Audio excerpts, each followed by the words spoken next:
He'd made some new friends and he'd learned how to share, and he now took a satchel of books everywhere. But one day, the wolf, looking sullen and glum, slumped into the library and sucked at his thumb.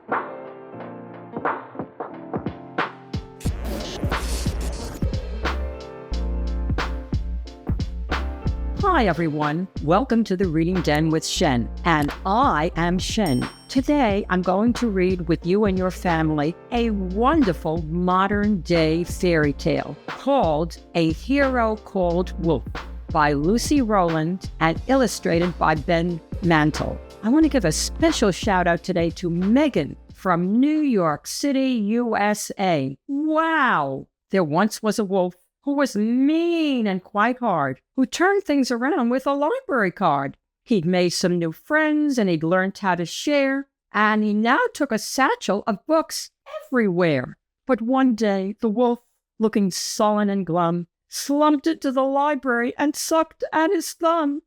There, Mrs. Jones said. She asked him, "What's wrong?" As Wolf began howling, "I just don't belong. In all of these stories, I'm always the crook. Can't a wolf be the hero, the star of the book?" Mrs. Jones pondered, then nodded her head. "So right one," the clever librarian said. "A pen and some paper, that's all that you'll need. You could write the story that you want to read." Could I be a hero? Wolf thought to himself. He looked round the library and searched through a shelf. These heroes are handsome. They're tough and they're strong. I can't be a hero. I might get it wrong. With that came a knock and a swing of the door. The woodcutter, Wolf knew this hero for sure. "I've got a big problem," the woodcutter said. He flexed his strong muscles high over his head. "My axe isn't working. It won't cut my wood. I might need a new one. Oh, this isn't good." But then Wolf remembered a rather good book called All About Axes. He said, "Take a look."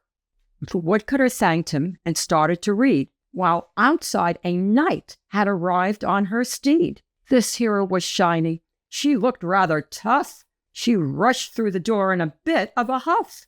"Well, someone has stolen my seed bag, of course, and now I can't use it to feed my poor horse." But Wolf could remember a farm book he'd read and said to the knight, "Use my satchel instead." The knight thanked the wolf. She just started to read when in rushed a prince, and he ran at such speed. A fast, handsome hero with long, flowing hair. He sulked to the others. "This doesn't seem fair. I've got a grand ball tonight. Oh, look at that. Someone has ruined my best feather hat." Just then Wolf remembered a craft book he'd read. They made a long feather from paper instead. "Oh, thank you," the prince cried. "My hero," he said. Then Wolf grinned a grin, and he scratched at his head. "A hero?" Wolf whispered as he turned round the pink. "Yes, maybe," he said as he started to think. But suddenly, boom! Such a thunderous sound. The shelves shook and tremored. Books fell to the ground. There came a loud fee, a loud fi, fo, and fum. Outside, Mrs. Jones yelled, "The giant has come." "Stand back," cried the woodcutter, axe in the air. "Away," shrieked the prince with a flick of his hair, and "Charge!"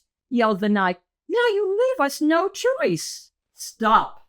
called a wolf in a deafening voice. For heroes are brave and they're clever and kind. Wolf took a deep breath so he'd not change his mind. Then he turned to the giant, his voice a small yelp, and said, "Hello, welcome, and how may I help?" The giant was shocked, and he gave Wolf a look, then told him, "The thing is, I need a new book.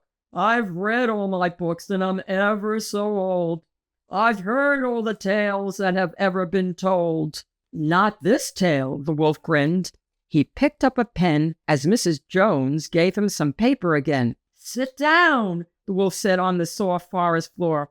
"I'll tell you a story you've not heard before. See, heroes are clever. They're kind and they're brave. A hero is defined by the way they behave. Then suddenly Wolf knew he'd got it all wrong. They're not always handsome or tough or so strong.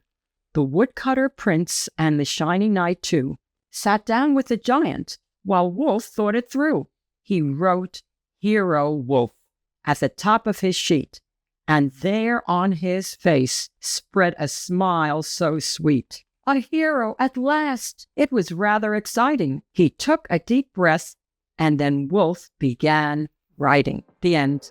I absolutely love this story. And to find out about other fabulous books, please subscribe. This is The Reading Den with Jen. I'll see you all soon again. Bye, everyone.